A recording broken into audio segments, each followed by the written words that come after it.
Today, I wanted to talk to you about one of the biggest myths that I oftentimes hear, and I'm really quite surprised that this still comes up in conversation when I'm working with people. And just this week, someone said to me, just in regards to getting their health back on track and shifting some body fat, and that was, they said, okay, I know what I need to do, just get back to lettuce leaves and just eat less.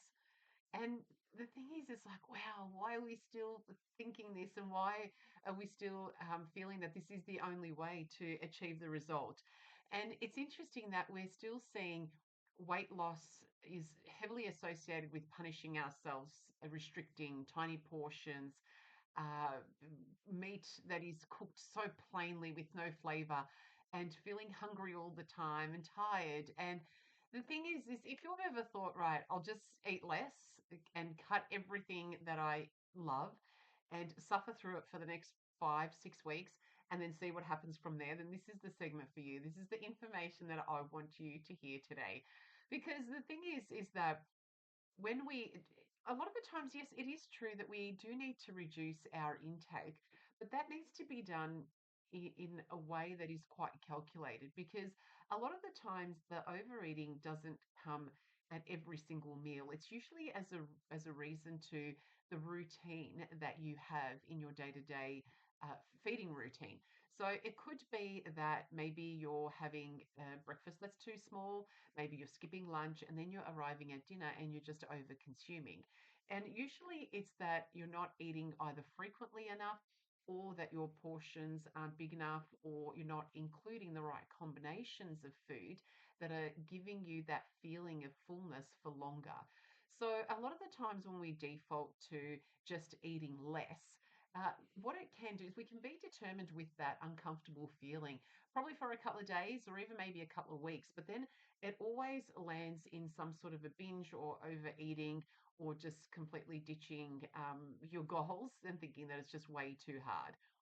So the shift needs to happen from that old mindset that we may have grown up with, which was, and it's definitely was there, where weight loss equals eating less, smaller portions, fewer calories, a lot more restricting a lot of different food groups. And on paper, if we're sort of thinking about it, it does sound quite logical. If I eat less, I'm going to lose weight. But the problem is that our body doesn't work like that. It's not a calculator. It's a living, breathing, hormonal adaptive system that pretty much is designed to keep you alive and to keep you functioning optimally, for you to be able to do what you need to do on a day-to-day basis. And in particular, especially when you're in your 40s, 50s, and and beyond, your body is starting to also begin to juggle hormonal shifts, shifts in your muscle mass, which basically means you are burning less calories, you're feeling hungrier, but also our busy lives, our stress changes, and the way that we cope with stress changes, our sleep starts to be impacted. And if all you're going to do as a strategy to lose weight is slash your calories, your body doesn't go, okay, this is great. Yep, let's just burn up all of this body fat and give Snez exactly wants what she wants to have.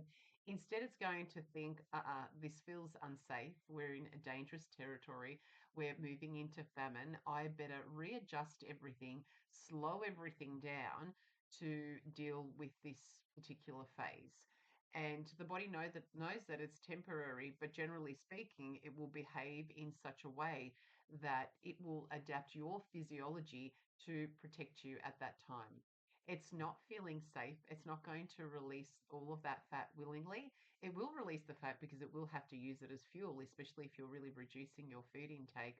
But it's going to create a system, a biology that the minute that the food does come back, so the famine is over, or in your case, the minute that you decide that this isn't working for you, you don't want to do this anymore, you don't want to be so self-restricted anymore, and you bring in all of the food that you are normally consuming, then it's just going to, you just would have created a body that is better at storing calories and storing body fat. And you will find that not only do you put the weight back on that you've taken off, but you will also add extra because your body's become very good at storing those extra calories for that next possible famine that you may go into.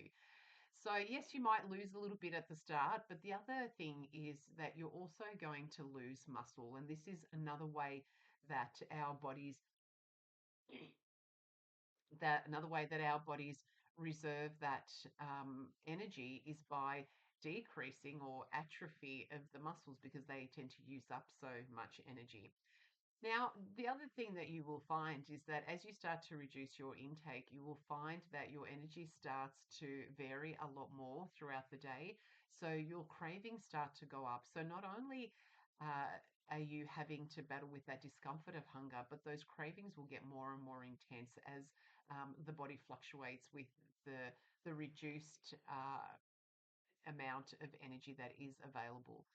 So, one thing that you can do instead of taking this old mindset is ask a more powerful question, which is how can I fuel my body so it has stable energy throughout the day and isn't screaming for sugar, which is just that quick fix energy later on in the day? And when you start to think of it in that way, you start to think about, well, what sort of choices can I make?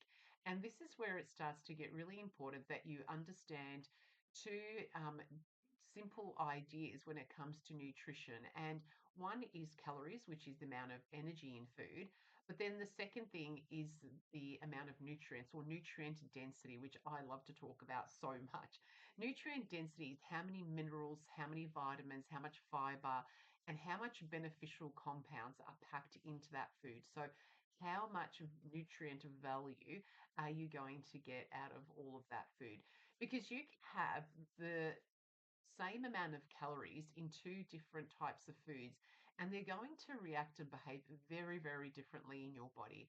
So, if you had 400 calories, say, of a processed snack, say biscuits or chips or soft drink or a combination of those things, or if you had 400 calories of real food, say, for example, some grilled salmon or tofu, some veggies, and a bit of brown rice, it is going to have a completely different impact on your hunger and your fullness, on your blood sugar levels, and therefore the cravings that come throughout the day, the way that your hormones respond, your mood and energy, which impacts the choices that you are going to make. So the biscuits and the soft drink are like, imagine like throwing petrol on a fire. It's fast, it's a hot flame, and then it's nothing. So then you're hungry really quickly again. When we look at the salmon and the veggies and the rice, they're going to be more like putting a steady log on the fire. It's going to be a slow, stable burn, but also it just gives your body confidence that you do have enough nutrition over a longer period of time. So when there is that slow release of nutrients through proteins and vegetables and all of that's contained in the salmon and veggies and rice, then you're feeding your body and giving your body exactly what it needs over a longer period of time so that it's less likely to hold on to extra energy that it may be thinking it may need in the future. But also, what will start to diminish is those blood sugar variations, which are those cravings. So that could be things like that may translate to during the day you having another tea or a coffee because you're starting to feel hungry, or walking past and grabbing a chocolate or a piece of fruit and just sort of snacking throughout the day, but also the way that it affects your mood. So, one thing that's really that is a better question to ask is not how many calories are in this, but how am I going to feel 1 to 2 hours after I eat this? So, and that's a real indicator because it can also dictate the sort of choices that you're going to make in that moment. So, is this meal, if it's higher in protein, fiber, and nutrients and healthy fats, is that's going to give you steady energy. It's going to give you a stable mood. It's going to get rid of the cravings, and it's going to give you that ability to focus better, to be more active, and to just function throughout your day. And whereas opposed to if you were to say have a bag of chips or if you were to have just a chocolate bar or just a can of soft drink or just a coffee, it's going to give you a really quick burst of energy, which will satisfy you temporarily. But you're going to then crash after that because the insulin will respond in an overreactive way to the extra sugar and then will crash you back down. You're going to experience brain fog. You'll have a greater need for more sugar and coffee. So, what will happen then is it's just going to lead to greater calorie consumption throughout the day that your body doesn't necessarily need. And so, it's really quite important that when we are thinking about that, thinking about, well, okay, if I am going to have this chocolate or these chips or whatever it is, you just start to think about, well, what would help to counteract some of this to make me feel fuller for longer. So you might think to yourself, well, if I'm looking for protein or uh, healthy fats or some extra fiber, maybe can I throw in some veggie sticks with this piece of chocolate? I know it doesn't sound awesome, but it works. Or you might think to yourself, well, let me have a handful of almonds or cashews alongside of this chocolate. And it will firstly decrease the amount of sugary snack that you'll be having. It will satiate you, but it's also going to change that blood sugar response and how you're going to feel. So it really is important to start to think less about reducing your intake and thinking more about, well, what can we actually do to increase the nutritional value of what you are having? So, some of the things that we need to start to think about is how can I get protein into my meals? And it could be snacks and it could be main meals as well. So rather than reducing, and really going to mono food groups, let's start to think about, well, what can I do to include some protein into this meal? And then think about fiber and color. So, what two colors of fruits or vegetables can I get in? And then also thinking about texture and thinking about adding something crunchy or maybe something soft, combining the two, or something really chewy. And the reason being is that when you chew, um, with and texture, it actually helps to slow you down and it helps your brain to register fullness. So a plate of soft, mushy, single colored food disappears really quickly. Think about potato chips, for example. Whereas a plate with crunch is going to take you longer to consume it, which your body is then going to release the nutrients a little bit slower, and usually things with crunch in them are going to have a lot more nutrients because we're talking about things like cacao nibs and seeds and nuts and veggie sticks. So the body will have longer to feel um, to feel fuller. And so when we're thinking about your intake, start to think about that combination of protein, some color through veggies and fruit, and then some crunch, whether that be nuts or seeds, to bring in those healthy fats or veggie sticks.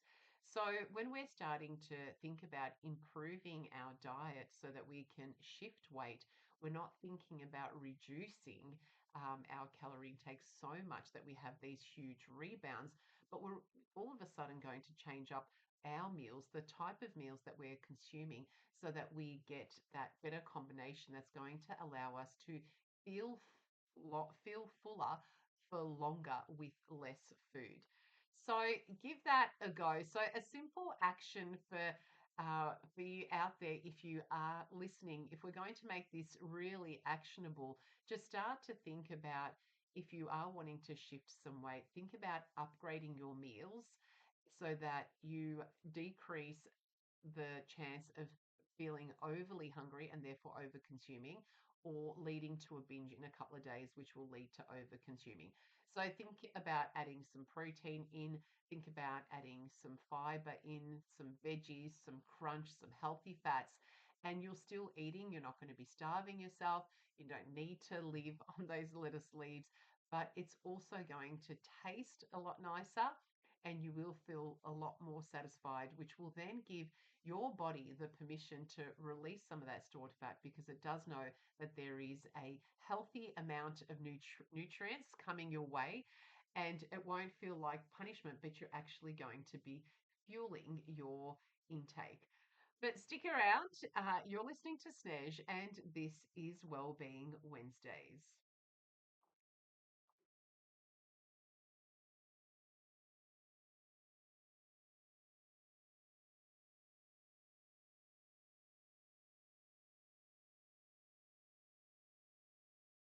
Job Peace program.